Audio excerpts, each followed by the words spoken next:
Shamarka fuune kabajamtootaaf jaalatamtoota hordoftoota chaanaalii kennaa jirtu isiniin jecha Civic and Moral Education Chapter 5 paartii afuraffaadhaan walitti deebinee jira. Kanaafuu paartiin afuraffaan kenna maal jedha? 5.3 Democracy and Democratization jedha. Democracy fi Democratization maal akka ta'e kan waliin ilaalu ta'a. Sirna Democracy fi akkasumas immoo Democraasummaa takka immoo Democraata'insa kan jedhu kan waliin ilaalu ta'a jechuudha.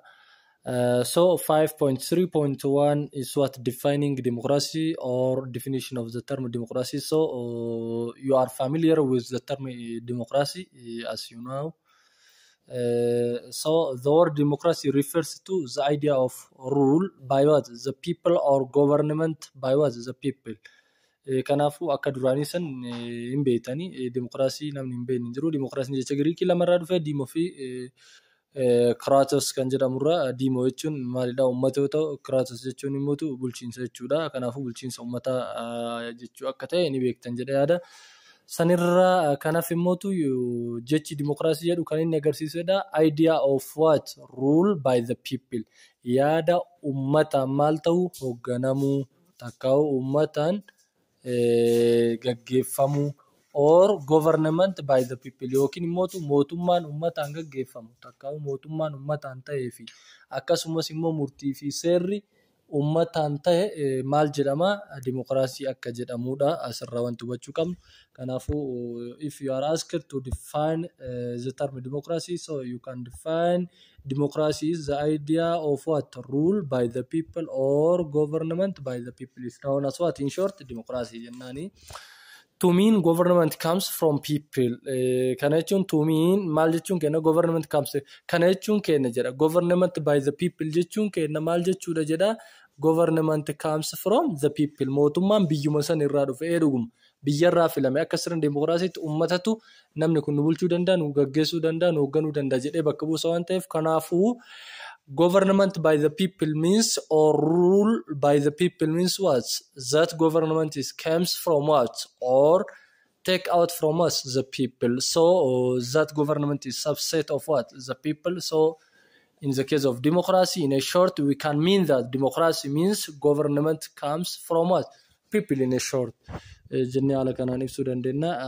And also exercised by the people for the people's interest. Kanaafuu demokiraasii jechuun takkaa'u government by the people jechuun kenna jedha.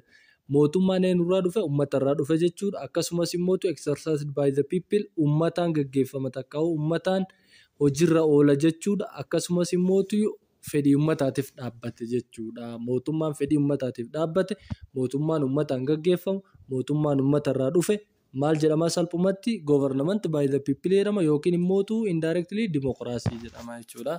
Kanaafuu demokiraasii haala kanaan salphaadha yoo gaafatamtan namni kamuu deebisuu dandeessan jechuudha.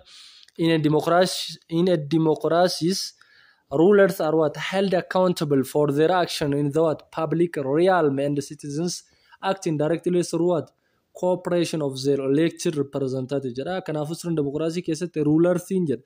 Hoogganaan takka hojii gaggeessaan tokko held accountable responsibility ni fudhataa jedhati gaafatamummaa ni fudhata for what? For their action gocha raawwatu saniif gocha isa keessatti raawwatu in public real hawaasa bal'aa keessatti gocha gaggeessu saniif itti gaafatamummaa fudhata takka riskii ni fudhata. Akkasumas immoo gocha citizensii keessatti gaggeessu takka lammiileen gaggeessu saniif illee indirectly itti gaafatamummaa fudhata. Akkasumas immoo cooperation allee uumaa elected representative isa waliin qindaa'ee kan hojjetudha jedha sirna demokiraasii keessatti ruleriin tokko takkaa'u government yookaan bulchaan tokko jechuudha. Kanaafuu sirna demokiraasii kana fakkaata. Demokiraasii can also be what? Conceived as was the institutionalization of what? Freedom jedha. Kanaafuu demokiraasiin karaa biraatiin akkamitti conceived akkamitti hubatama? Conceived jechuun hubatamudha. Akkamitti hubatama? As institutionalization of freedom.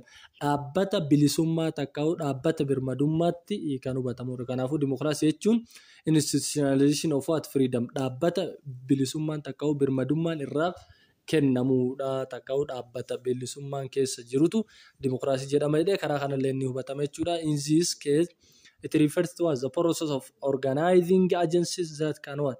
Watch the respect of rights jedha. In this case keezii kana keessatti demokiraasii jechuun institutionalization of freedom jechuun kenna. Keezii kana keessatti maal agarsiisa jedha? process of organizing agencies. Agensoota takkaa'u mootii bakka bu'oota takkaa'u qaama sirna tokko gaggeessu san qindeessuu kan danda'u akkasumas mootii mirga lammiilee kabachiisuu kan danda'u maalidha dimokiraasiidha jechuu kennedha. So there are two way of exercising democracy. Democracy kana karaa lamaan gaggeessinedha. Takkaa'u democracy karaa gurguddoo lamaan gaggeeffama. The first way of exercising democracy or the first way in which democracy is exercising is what? Direct democracy, which implies the right to make what decision is exercised directly by the all citizens.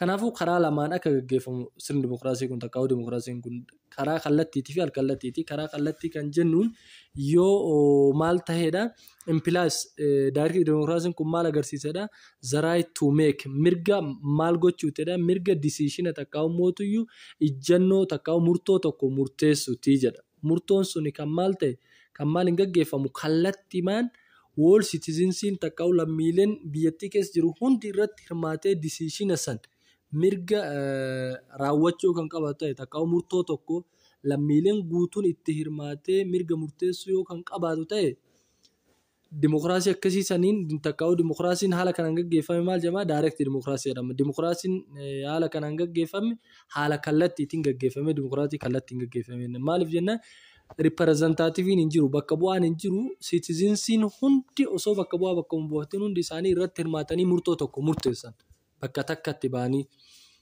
yeroo kana hojiin lammiileen guutuun irratti hirmaatanii murtoo tokko murteessan suni karaa kamiin gaggeeffame karaa direct demokiraasiitiin gaggeeffame jedhama jechuudha.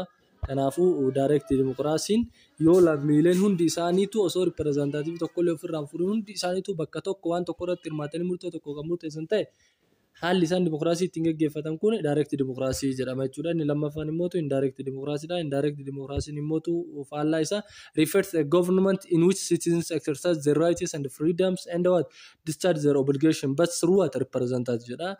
Kun immoo indirect demokiraasiin kun sirna demokiraasii takkaa'u mootii sirna bulchiinsaa yookaan mootummaa kan maal ta'edha. Kan lammiileen keessatti kan citizensii lammiileen keessatti exercise ta'anidha hirmaatanidha. Maal isaan irratti mirga isaanii fa'a irratti akkasumas bilisummaa isaanii yookaan birmadummaa isaaniitii fi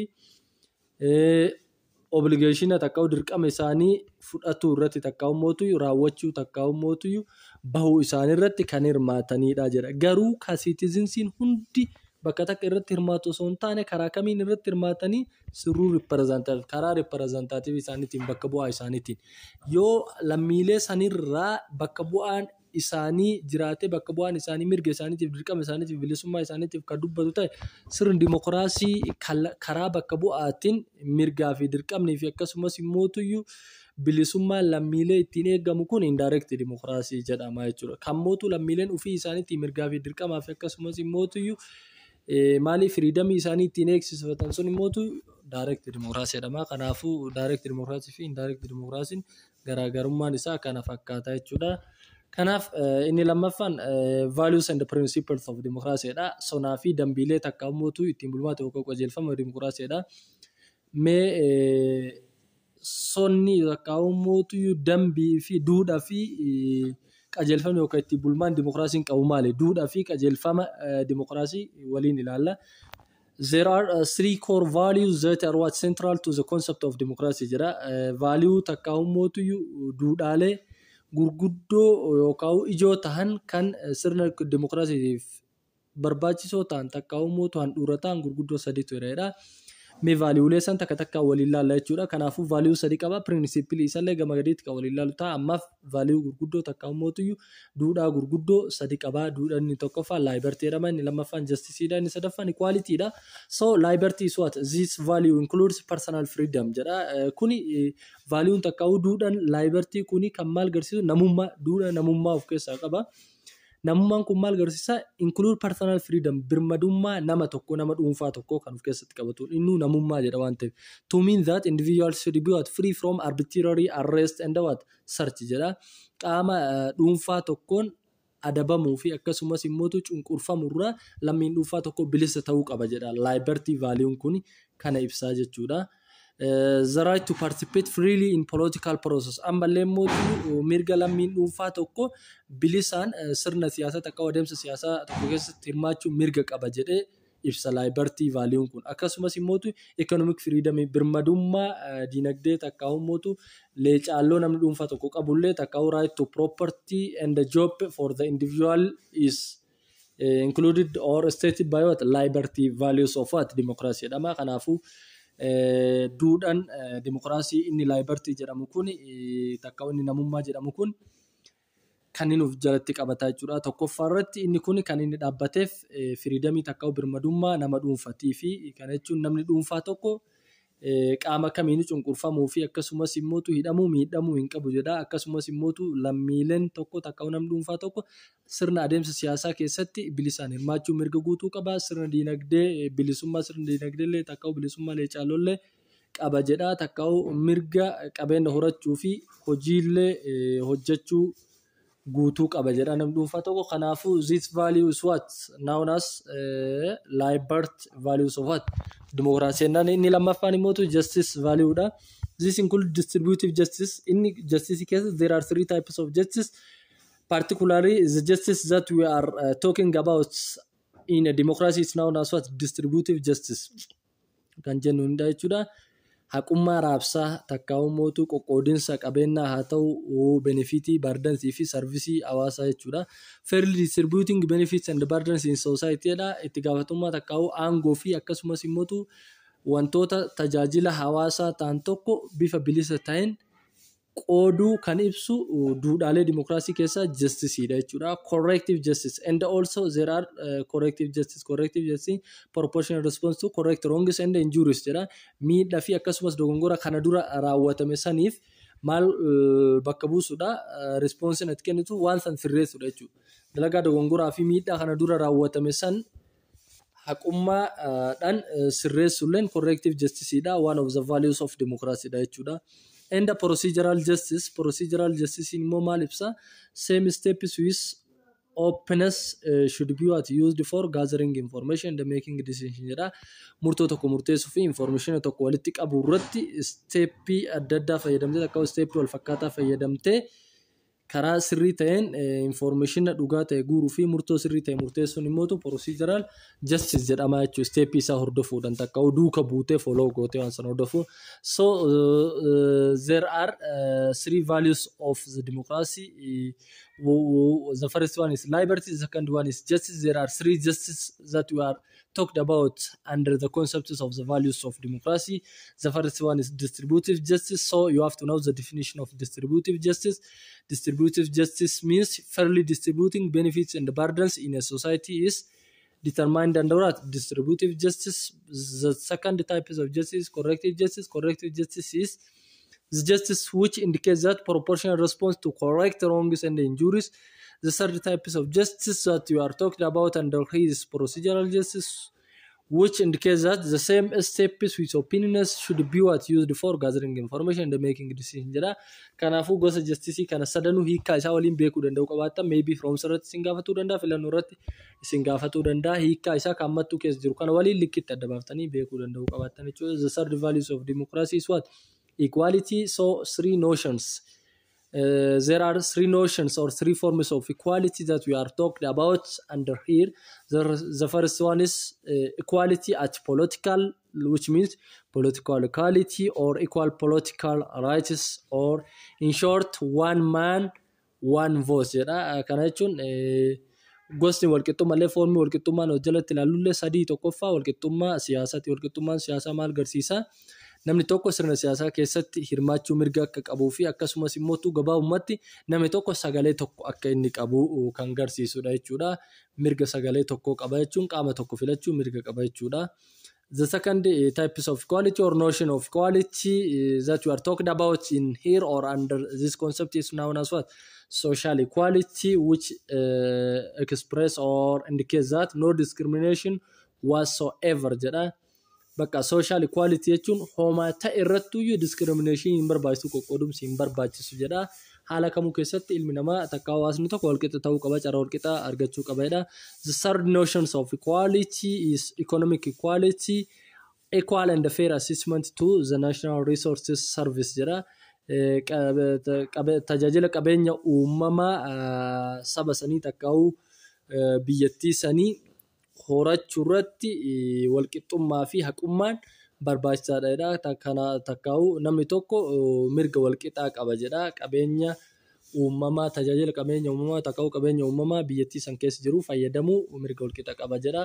Kanaafuu equality'n nuti jalatti ilaalle sadii justice nu ilaalle sadii sadanuu definition wajjin adda baafachuu danda'u qabaatanii. Besides the following are fundamental principle of democracy jedha.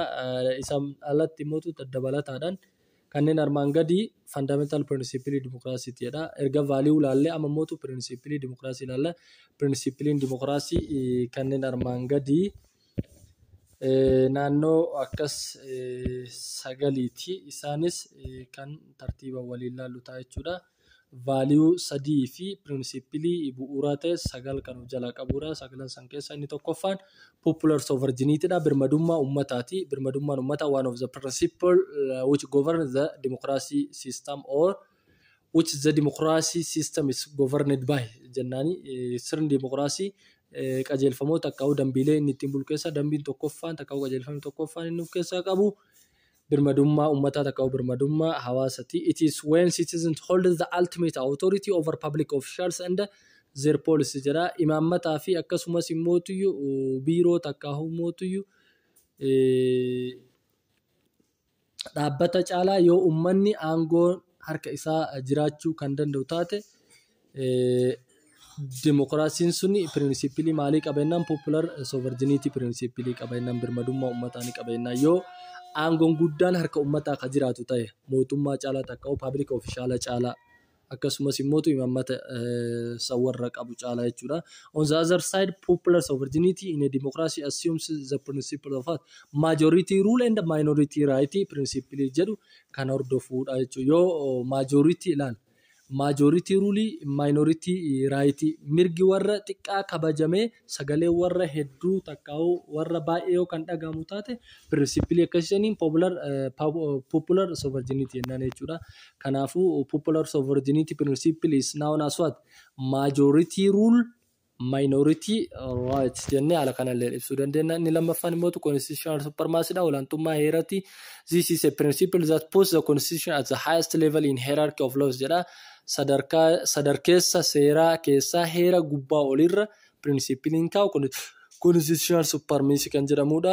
It also implies that if an act is found to be against the constitution, gochi tokko yoo faallaa heericha olaanaa biyyattii sanii kan ta'u taate it would out of effect or void jedha. Inni sun hojiin ala ta'uu bu'aan ala kan ta'u yookaan kan void ta'uudha kan dhabamsiifamuudha jedha. In the Ethiopian case, Article 9 of the Federal Democratic Republic of Ethiopian Constitution states that the highest power law of the country is what? The Constitution jedha. Keeyyata 9 kan heera mootummaa Federal Democratic Republic Itoophiyaa irratti akka eerametti keeyyatni 9 maal jedha? Highest power aangoo guddaa seera biyyattii kan qabu heera jedhee ibsaa jechuudha. Keeyyanni 9 kanallee qormaata irratti yoo gaafatamtan akka hin daganne keeyyata meeqatu heera mootummaa Federal Democratic Republic Itoophiyaa keessa artikilii meeqa irratti seerri olaanaan biyya takkaa heera takkaa mootu constitution kan jedhu artikilii meeqa yoo isin jedhe keeyyata meeqa yoo isin jedhe akka hin daganne isin jechuu barbaade. Inni sadaffaa rule of the law dha. Olaantummaa seerati olaantummaa heerati baarra ka jiru kalammaffaa ka amma immoo olaantummaa seerati. In contemporary time, rule of the law has been reflected either in their constitution or statutes jedha. Rule of the law is equality before the law and no one is above the law jedha. Namni kamuu seera biratti walqixa jedha. Inni namni kamuu mootu seeraa olii miti jedha. Namni kamuu seeraaf bitamaadha. Namni kamuu ilaala seeratti illee takka seera birattis walqixa akkasumas immootu namni kamuu ka seeraa ol ta'e hin jiru ka seeraa hin bitamne hin jiru jedha. It is a principle under which government exercises authority in accordance with what publicly disclosed laws jedha. Kanaafuu seerri sun ka uummanni beeku ta'uu qaba. Seerri uummanni ittiin bulu sun authoritiin aangoon uummanni ittiin bulu sun kan maal ta'e ka uummataaf disclosed ta'e san ta'uu qaba jechuudha.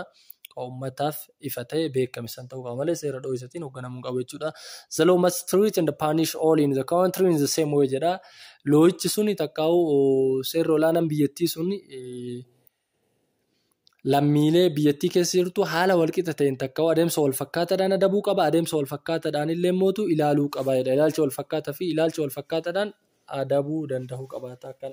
Ilaalchi inni adabuun illee ilaalcha wal fakkaataa ta'uu qaba. Ilaalchi inni mootu ilaaluun takka mootu ittiin tiriit godhullee ilaalcha wal fakkaataa ta'uu walqixaa ta'uu qaba. The fourth one is secularism. Secularism asserts to dismiss or ignores God and what other religious viewpoints when discussing in what politics. Secularism kan inni agarsiisu diddaa takka mootu wallaala waaqaa takka uumaa and other religious viewpoints akkasumas mootu ilaalcha biroo kan amantii maal gochuudha yoo waa'ee siyaasaa haasa'an guutuutti siyaasa keessaa maal godhuudha dismiss godhuudha keessaa baasu. Kana jechuun separation of what government and what religious takka state and religious jechuudha. Sirna amantaa guutummaa sirna mootummaa keessaa baasu takka yoo waa'ee siyaasaa haasa'an waa'ee waaqaa guutummaan guutuutti ignore godhuu keessaa baasu takka mootu wallaaluu jechuudha. Maaliif walitti hin naqamu adda baasu jechuudha in short separate gochuudha jechuudha. It demands a strict separation of religious and what and political affairs and no interference among what each other. Kanaafuu it demands inni kuni kan hawu strictly separation of what qajeello takka kallattimaan adda bahiinsa mootummaa fi sirna siyaasaa takka mootu amantii fi sirna siyaasaa jedha. Political affairs jechuun government yookaan state jechuudha. Kanaafuu mootummaa fi amantii takka sirna siyaasaatii fi amantii guutumaan guutuutti adda baasu irratti kan xiyyeeffatu pirinsipilii dimokiraasii keessa sekularizimiidha jechuudha. Kana jechuun no interference among each other. Isaan lachuu interfere waliin godhan harka wal keessa naqatan jechuudha. Mootummaan amantii keessa naqatu amantiilleen mootummaa keessa naqatu. Kana jechuun sirni siyaasaa mootummaa keessa harka naqatu amantiilleen sirna siyaasaa keessa harka naqatu jechuudha. Inni biraan mootu inni shanaffaan separation of powers jedha. Qoqqoodumsa takka adda bahiinsa aangooti. It refers political power should be divided among several bodies or officers of the state jedha. Oofisara takka mootu qaamota adda addaa biyyattii takka biiroolee adda addaa biyyattii irratti aangoon dirqama maal ta'uu qaba jedha divided ta'uu qaba hiramuu qaba. Kana jechuun federaalli naannoon immootu godinaaf godinni aanaaf aanaan immootu gareedhaaf gareen immootu gooxidhaaf gooxin immoo gandaa fi akkasitti raabsamaa deemuu danda'u qabaata jechuudha. Kanaafuu inni kun separation of power agarsiisa. It shows variation in different states structure and types of government jedha. Inni kun maal agarsiisa? Raabsi aangoo kun maal agarsiisa? Variation garaagarummaa bulchiinsa caasaa bulchiinsaatii fi akkasumas immootu gosa mootummaa takka hooggansaa sanirratti variation akka jiru kan agarsiisudha jechuudha. Yoo haala kanaan aangoon kan raabsamu ta'e maaliif jennaan governmentiin naannoorra jiruu fi kan federaala jiru garagara kan gandarra jiruu fi kan aanarraa garagara ta'a jechuudha. Variation kan agarsiisa jechuudha aangoon kan qoqqoodamu ta'e. Aangoo garagaraattu kennamaaf waan ta'eef aangoo wal fakkaatan hin kennamuuf in order to protect power abuse sarbamiinsa takkaa'uu haala malee fayyadamuu garmalee fayyadamiinsa aangoo takkaa'uu akka malee itti fayyadamuu aangoo kanallee protect gochuudhaaf it is essential to separate powers among organs and tiers of government jedha. Caasaa mootummaatii fi qaamota mootummaa adda addaatiif aangoo raabsuun kuni maal jabeessadha takkaa'uu maaliif barbaachisa jedha. Mootummaan tokko aangoo haala malee takkaa'uu garmalee akka hin fayyadamne waan hin taaneef akka hin fayyadamne jechuudha. Waan silaa itti fayyadamuu qabuun ala akka inni hin fayyadamne taasisaa jechuudha. Seera malee akka inni aangoo hin fayyadamne si taasisaa jechuudha. Aangoon kun yoo qoqqoodamu ta'e. Maaliif fakkeenyaaf aangoon ka gandaatii kenname ka aanaatii kenname ka gandaatii hin kenname. Kanaafuu gandi waan silaa aana irratti raawwatamu san ofii isaatii gubbooma nyaatee raawwachuu hin danda'u jechuudha. Sanni dhoorgaa jechuudha aangoo yoo karaa raabsamu ta'e. Yoo hin raabsamin garuu aanalleen waan godinni raawwatu homa ofii raawwatu sehaa gubboo nyaatee tumaan waan fedhachuma irratti aana irratti fixuu fi danda'a jechuudha. Kanaafuu abuse of power takkaa'uu fayyadamiinsa aangoo garmalee hambisuu takkaa'uu hir'isuu irratti baay'ee barbaachisaadha jechuudha aangoon qoqqoodamuun kun. So this principle is the fifth principle of democracy dha. The sixth one is free, fair and periodic election jedha. Filannoo yeroo qabeessa akkasumas immootu haqa qabeessaa fi bilisa qabeessa ta'e qabaachuu pirinsipilii kanalleen hoogganamaa. Kanaafuu sirna dimokiraasii keessatti filannoon gaggeeffamu tokko ka yeroodhaan daangeffame takkaa'uu wayitaawaa kan ta'ee fi akkasumas immootu haqaawaa kan ta'ee fi bilisa kan ta'edha jechuudha. Here free means all parties should get the chance to participate in election jedha. Free jechuun maal agarsiisa? Paartiin hunduuyyuu filannaa san keessatti hirmaachuu carraa qabu takka mirga qabu jedha. Secondly, fair means all should be treated equally jedha. Fair jechuun immoo haqummaan jiraachuu qaba filannoo keessatti jechuun immoo qaamni hunduu equally treat ta'uu qaba. Qixa sirriitiin ilaalamuu qaba jechuudha. Finally, predict means to have fixed calendar jedha. Yeroo dhaabbataa takka calendar dhaabbataa qabaachuu qaba jechuu kan agarsiisudha. The seventh one is majority rule and minority right kan jennuun sovereignty kan walitti dhiyaatu sana jechuudha. Sagalee majority hordoftee seera majority irratti walii gale san hojiirra oolchitee mirga mootiyyuu warra sagalee xiqqaamoo kabajuu qabda jechuudha. Warri majority mo'ate jettee warri minority maafaallaa majority ta'e jettee mirga isaanii san miidhuu hin qabdu jechuudha. Kan agarsiisa jechuudha. Inni saddeettaffaan immoo protection the promotion of human rights jedha. Eegumsaa fi akkasumas immoo misooma takka uummatu mirga dhala namaa eeguu fi misoomsuu jedha. Protection jechuun eeguudha, promotion jechuun misoomsuudha. Kanaafuu mirga dhala namaa misoomsuu fi akkasumas immoo eegulleen pirinsipilii sirni dimokiraasii keessaa qabu keessaa isa tokkodha jechuudha. Human rights are those naturally given values that reflect respect for human life jedha. Mirga dhala namaa kan uumamaa jechuun kan ilma namaatiif uumamumaan kennamuu ta'ee kan maal agarsiisudha, kan maal reflect godhuudha. Respect for human life, lubbuu ilma namaatiif kabaja kennuu kan agarsiisudha. Hence their protection tests the legitimacy and the constitutionality of a democratic government jedha. Kanaafuyyuu eegumsi mirga kanaa takka mirga kana eeguun seera qabeessa fi akkasumas heera qabeessa mootummaa dimokiraasii tokko kan agarsiisudha jechuudha. Mootummaan tokko mootummaa dimokiraasiitti akkasumas immoo mootummaan kun heera qabeessaaf seera qabeessa jedhamuudhaaf mirga dhala namaatiif takka mirga lubbuu namaatiif maal kennuu qaba? Kabaja kennuu danda'uu qabaata jechuudha. Kana fakkaata inni bira multi party system jedha. Multi party systemiin immoo pirinsipilii dhumaati. Pirinsipilii saglaffaa dimokiraasiiti. Democracy requires several political parties working together in one political system. Sirnuma siyaasaa tokko keessatti paartileen siyaasaa hedduun jiraachuu qaba.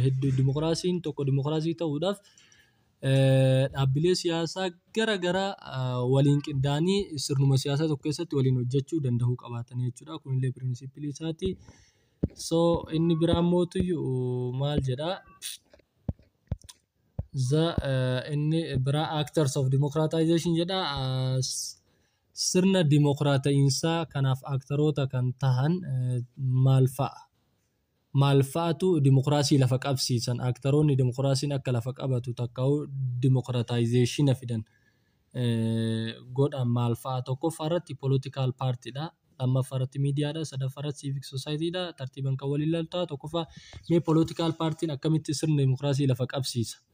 The centrality of political parties for modern democracy is generally accepted by democratic politics. In democratic system, political parties provide proper function of government. Sirni siyaasaa tokko jiraachuun mootummaan tokko qajeelaan akka dalagu taasisa. Akkasumas immoo democratic politics takkaa'u siyaasaa demokiraasii guutumaan guututti akka inni fudhatu taasisa jechuudha. Paartileen garaagaraa paartiin siyaasaa garaagaraa jiraachuun jechuudha. Kanaafuu paartiin siyaasaa aktarii takkaa'u mootiyyuu warra demokiraasii lafa qabsiisa jedhamanii beekaman keessaa tokkodha jechuudha. Inni lammaffaan miidiyaadha. Mass media and democracy are always related to each other jedha. Mass media fi democracy yeroo hundaa hariiroo waliin qabu jedha. Media is a mirror of the society and how democratic society can be represented through media jedha. Miidiyaan daawwitii hawaasaati. Akkasumas immoo miidiyaan maal kan agarsiisu jedha. How democratic society akkamitti hawaasni demokiraasii tokko represented through the media. Akkamitti karaa miidiyaatiin hawaasni dimokiraatii tokko hawaasni dimokiraasii ta'e takka'uu dimokiraatawaa ta'e tokko akkamitti akka bakka bu'ullee kan agarsiisu mass miidiyaadha jechuudha. Mass miidiyaa yoo jiraate fakkeenyaaf mootummaan tokko yoonif inni sirna abbaa hirrumaa kan gaggeessu ta'e miidiyaa irratti isa lallabama waan ta'eef miidiyaa sanirratti karaa miidiyaa saniin hawaasni isa hordofa waan ta'eef karaa miidiyaa saniin inni sirna dimokiraasiitiin ala bahe taanan yeroo san ofii filate waan ta'eef irraa isa buusa waan ta'eef kanaafuu miidiyaaleen aktarii takkaa'uu warroota sirni dimokiraasii akka lafa qabatan taasise keessaa isa lammaffaadha. Inni sadaffaan civic society dha. Civic society is sort of voluntary institution for a specific goal. Dhaabbatoota tola ooltummaa dhaabbatoonni tola ooltummaa sirni dimokiraasii akka lafa qabatuuf gahee guddaa kan taphatanidha. Civil society forms the backbone of what democracy dha. Lafee dugdaa dimokiraasii warri uume civil society dha. Hawaasa siviilii takka waldoota adda addaa kan dhaabbatanidha. In country maaliif jennaan waldeenni suni mootummaan suni yoo inni kan sirna dimokiraasii uummata sanii kan cabsu taate gizema san itti bobbaa qabsoo irratti gaggeessu waan ta'eef qabsoo kana sodaaf jecha democratization hojiirra akka oolu taasisaa jechuudha. In countries like Ethiopia there are numerous gaps left by the government in what development and democratization process jira. Civil societies have a potential playing of numerous momentous roles for democratic development. Guddina sirna dimokiraasiitiif civil societyin gahee amma hin jedhamne taphatee jira. Kanaafuu aktaroonni takka warroonni sirna dimokiraasii akka lafa qabataniif gahee guddaa taphatan warroota gurguddoo sadii takka aktaroota gurguddoo sadii. Inni tokkoffaarra jiru political party dha. Paartii siyaasatii. Paartii siyaasaa sodaaf jedhee sirna dimokiraasii hojiirra oolcha jechuudha mootummaan. Lammaffaan immoo mass miidiyaadha takka miidiyaadha. Inni sadaffaan immoo maalidha? Civil society takka civic society dha jechuudha. So inni itti aanu immoo human rights jedha. Concepts and theories jedha. Kanaafuu waa'ee mirga namaa hin beektan hundi keessanuu.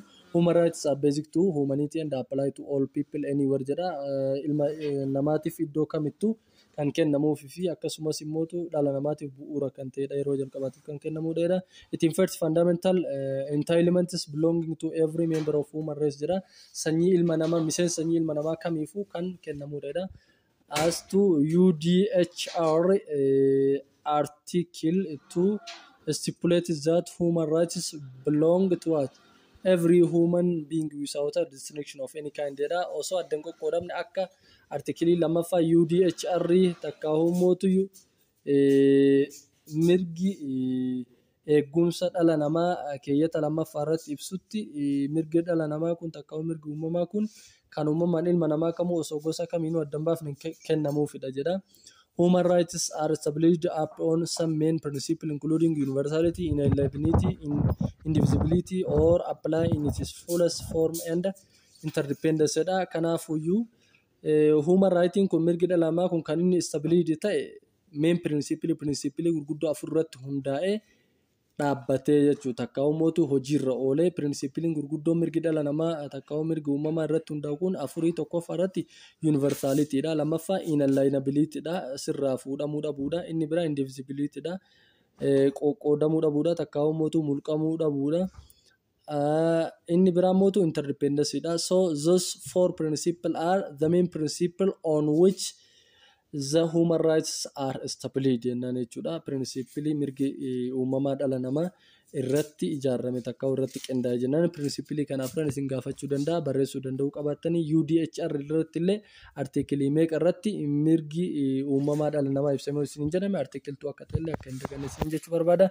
When we say human rights are universal, it is what to show their worldwide applicability. Universal jechuun akkuma addunyaatti dhalli namaa addunyaarra jiru guutuun mirga walqixaa qaba jechuudha. Inalienable jechuun immoo kan nutti sirraa fuudhamuu kan dandeenyedha. Sirraa mulqamuu kan dandeenyedha. Inni itti aanu immoo mata dureen itti aanu right holders and duty bearers jedha. Right holders fi duty bearer jira. Akkasumas immoo termiin itti aanu derogation and limitation kan jedhudha. Kanaafuu paartii kanaan yeroo itti aanu kan walitti deebinu ta'a hanga paartii itti aanu walitti deebinutti nagaan nuuf tura. Paartiin itti aanu dafee yeroo gabaabaa keessatti osoo daataa qabdaniif hin qabnes ta'e akkasiin bira ga'uu yoo barbaadan share like subscribe comment gochuu hin dagatina. Chaanaalli keenya osoo hin taane keessanii waan ta'eef guddifachuun dirqama keenyas dirqama keessanii jabaadhaa nagaan nu bula horaa isin jenna.